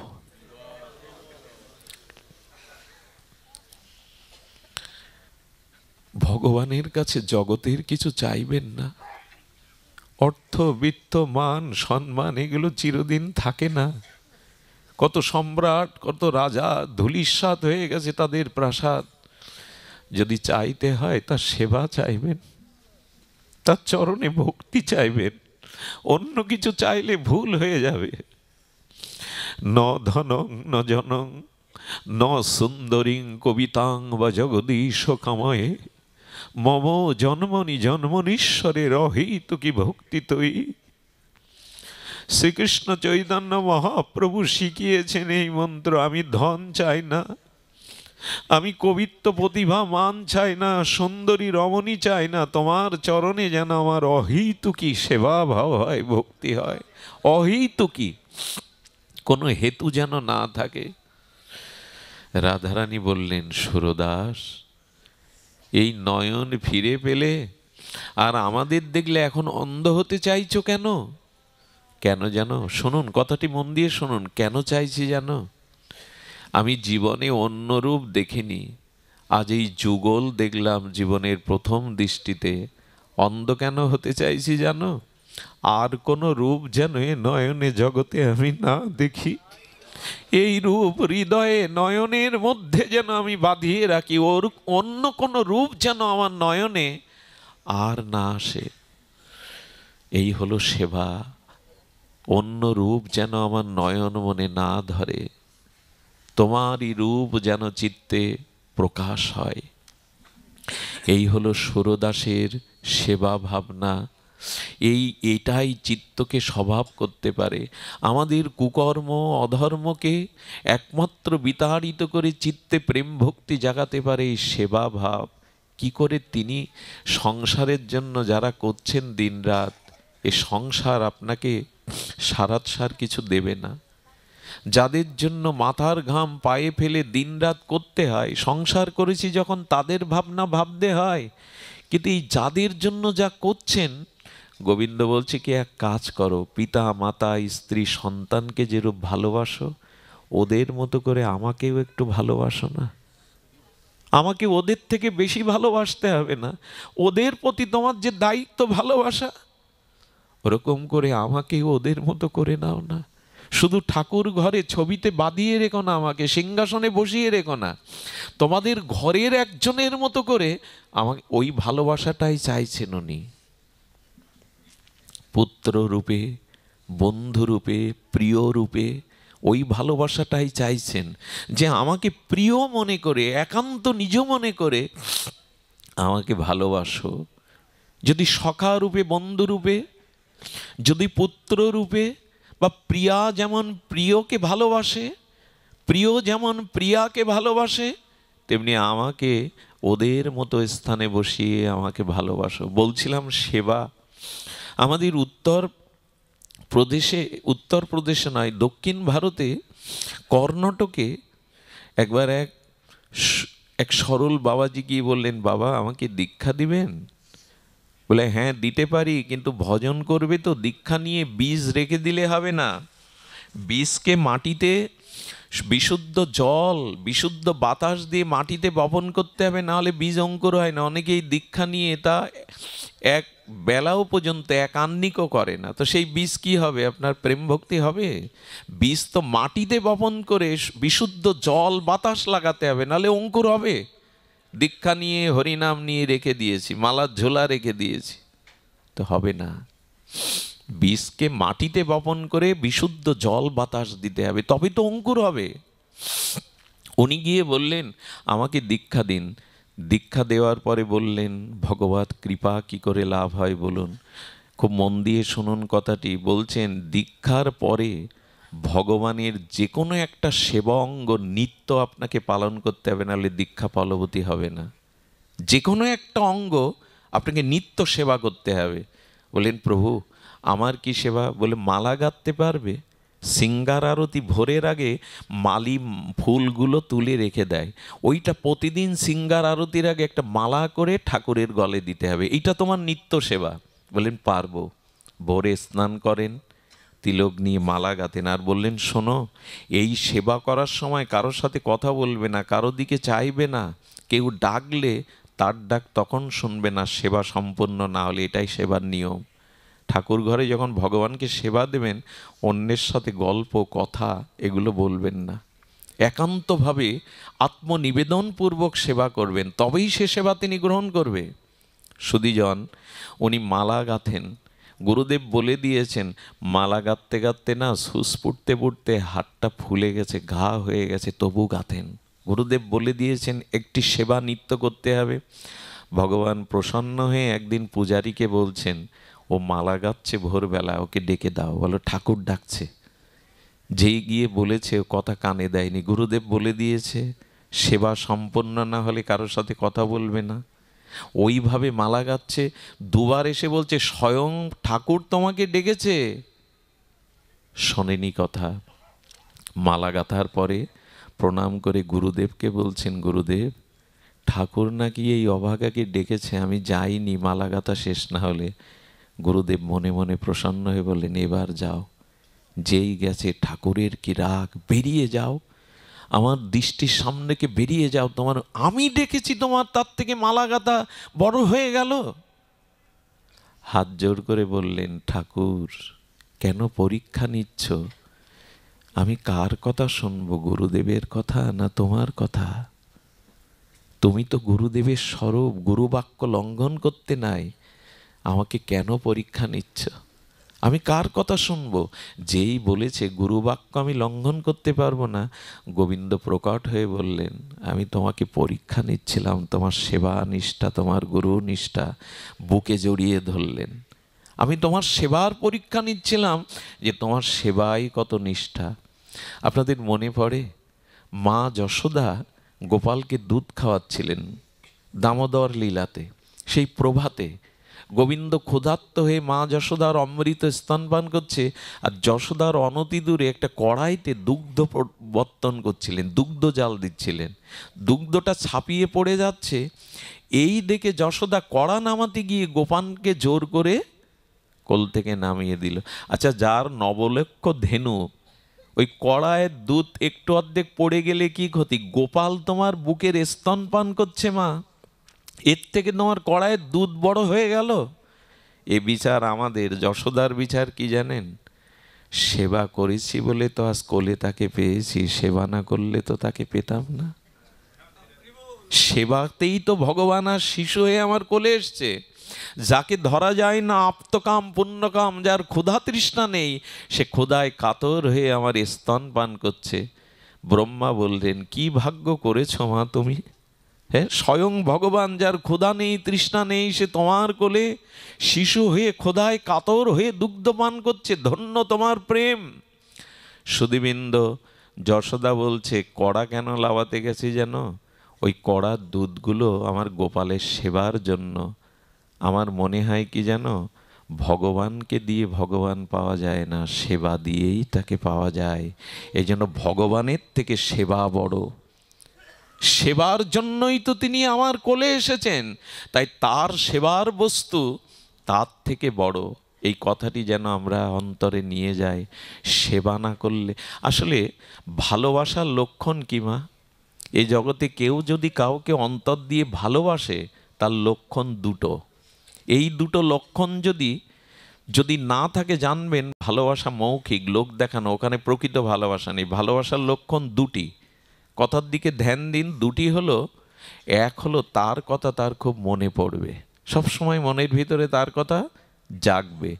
দ্বিতীয়ত, তাকে হাতে করে সেবা করতে খুব মন চাইবে। এই দুটো লক্ষণ যেখানে নাই, সেখানে ভালোবাসা কি কি বললাম? যে যাকে ভালোবাসে তার কথা সবসময় তার মনে পড়ে, ভুলতে পারে না। শয়নে স্বপনে তার ঘুম থেকে উঠলেই তার মুখখানার কথা মনে পড়ে, আর সবসময় সুযোগ খোঁজে কখন হাতে করে তাকে সেবা করাতে পারবো। তা আমার ভগবানের প্রতি অনুরাগ ভালোবাসা এসছে, এ বোঝারও এই দুই লক্ষণ। এক, সর্বদা তার কথা মনে পড়া, আর তাকে হাতে করে সেবা দেওয়া। তাকে হাতে করে সেবা দেওয়া, এই লক্ষণই প্রমাণ করে, এই লক্ষণই প্রমাণ করে যে এটি সেবা। সুধীবৃন্দ, যাদের সেবা, যাদের চাকরি সারা জীবন করেছি, জানি না তাদের সেবা করে কি পেয়েছি, তবে ভগবানের সেবার মাধ্যমে কি পাওয়া যায়, ছোট্ট একটা দৃষ্টান্ত দিয়েই পাঠ বিশ্রাম রাখছি। আমার ভালো লাগছে, আমি শান্তদার প্রতি খুব রেগে গিয়েছিলাম, কারণ আমি আসতে চাইনি, শরীরও ভালো না, আর এই অনেকটা ভেতরে, এতটা ভেতরে আসাটাও পচ্ছে না, নেই। মনোজদা এসছেন, তার প্রতি খুব রাগ ছিলাম, কিন্তু এখন রাগটা জল হয়ে গেছে। আপনারা কত দূর থেকে, কত বসার কষ্টে কত মানুষ দাঁড়িয়ে আছেন। আমি ক্ষমা চাইছি আপনাদের কাছে, যারা দূরে দাঁড়িয়ে আড়ালে দাঁড়িয়ে আছেন। তাদের যদি এখানে বসে আমি ওখানে দাঁড়াতে পারতাম, আমার মনে হয় আমি উপলব্ধি করতে পারতাম। আমি আমার বয়স 9 বছর বয়স থেকেই ভাগবত জগতে, কিন্তু এখন জানি না আপনাদের ভাগবত শোনার যে এত উৎকণ্ঠা, এত ব্যাকুলতা, এটা আমাকে বিমোহিত করেছে, সব কিছু জল করে দিয়েছে। তো ধন্য আমি, কখন কার কৃপা কোথায় হয়ে যাবে। বলি কি, সংসারকে যতটা সেবা করছেন, ওর অন্তত কিছুটা অংশ ভগবানকে সেবা করুন। এটা করলে কি হবে জানেন? আমাদের এই পুরুলিয়াতে, ইন্ডিয়াতে একজন শিক্ষক ছিলেন, বৃন্দাবনের আশ্রিত। উনি শিক্ষক, ঘটনাটা অনেকবার শুনেছেন আপনারা যারা মিডিয়াতে পাঠ শোনেন। তো উনি প্রতিদিন ভগবানের সেবা করে স্কুলে যেতে ওনার বিলম্ব হয়ে যেত। সেবায় বসলে সময়ের দিকে আর খেয়াল থাকতো না। তো স্কুলের হেডমাস্টার বা ম্যানেজিং কমিটি তার প্রতি খুব নাকশ ছিল। তাকে বারবার বলতেন, আপনার কিন্তু চাকরি থাকবে না, আমরা উপরে নোটিশ পাঠিয়ে দেব, আপনি ইচ্ছা মতো দেরি করবেন, ইচ্ছা মতো আসবেন, কিন্তু ভগবানের সেবায় বসলে ওনার সময়ের জ্ঞান থাকতো না।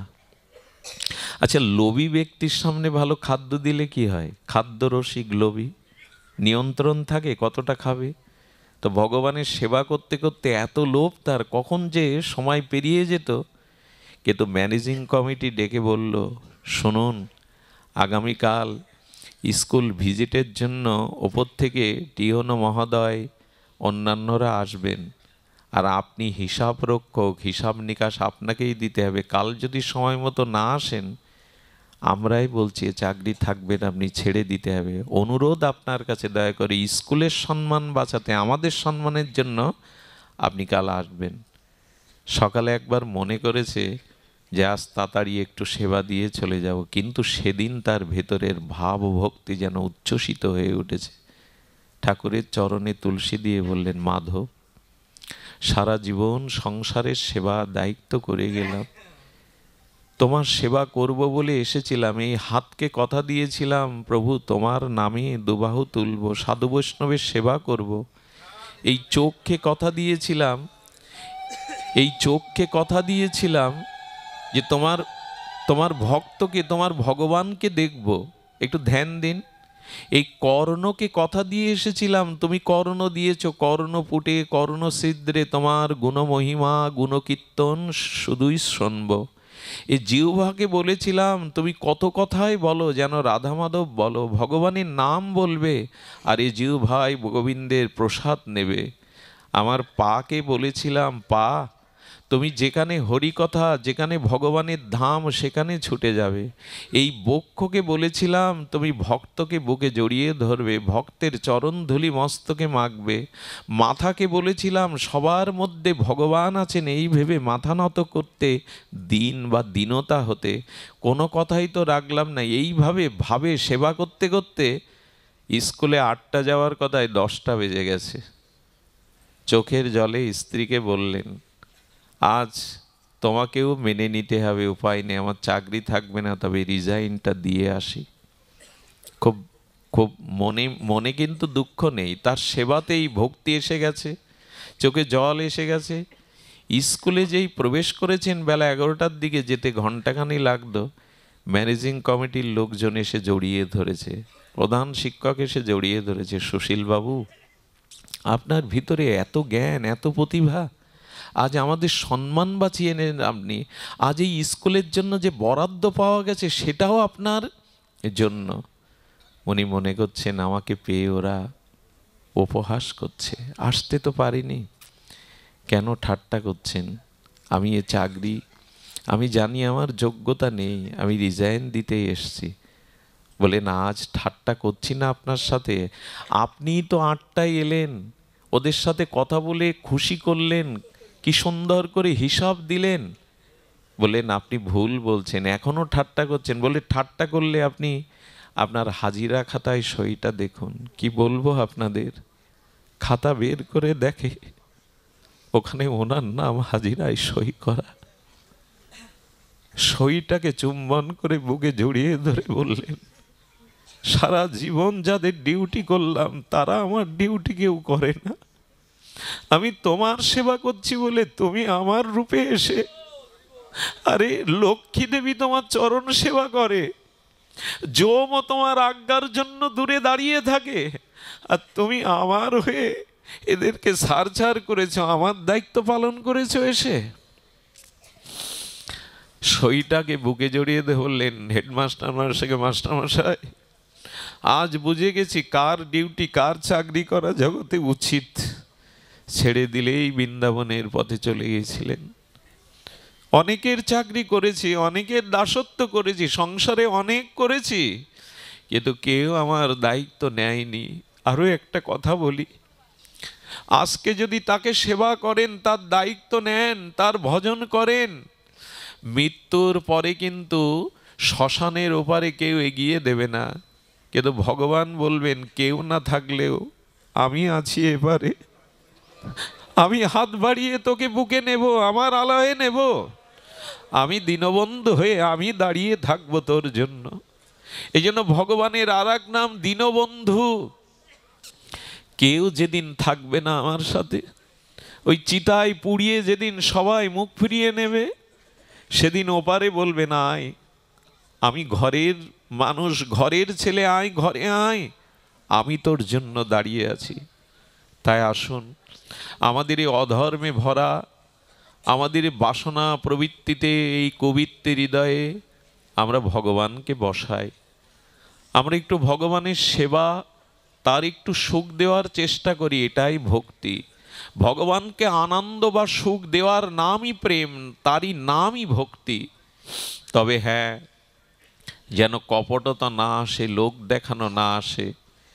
সবশেষে বলতে হয় সেই ঠাকুর নরোত্তমের পদ, গৌরাঙ্গ তুমি মোরে দয়া না ছাড়িও, গৌরাঙ্গ তুমি মোরে দয়া না ছাড়িও, আপন করিয়া মোরে চরণে রাখিও। ঠাকুর নরোত্তম খেদ করে গাইছেন প্রেম ভক্তি চন্দ্রিকা এই গ্রন্থে। শ্রীকৃষ্ণ চৈতন্য প্রভু দাসের অনুদাস, সেবা অভিলাষ মাগে নরোত্তম দাস। কবে সেবা করতে পারবো জানি না, তবে যেন সেবার ইচ্ছাটা মনে জেগে রয়।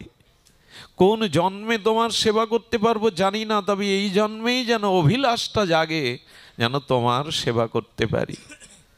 আজ এইটুকুই, আপনাদের মঙ্গল হোক, সকলের কল্যাণ হোক। জয় শ্রী গুরু প্রেমানন্দে গৌর হরি বল। জয় শ্রী রাধে।